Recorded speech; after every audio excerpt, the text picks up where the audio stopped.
Cut ಮಾಡಿದ್ದೀನಿ. ಇದನ್ನು 5 ಅಡಿ ಕಟ್ ಮಾಡಿದ್ದೀನಿ.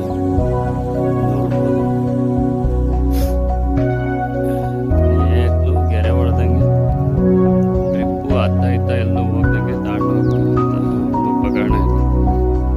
ರೈತರಿಗೆ ತುಂಬ ಯೂಸ್ಫುಲ್ ಆಗಿರುತ್ತೆ ಇದು. ಇದನ್ನ ಹೆಂಗೆ ಯೂಸ್ ಮಾಡೋದು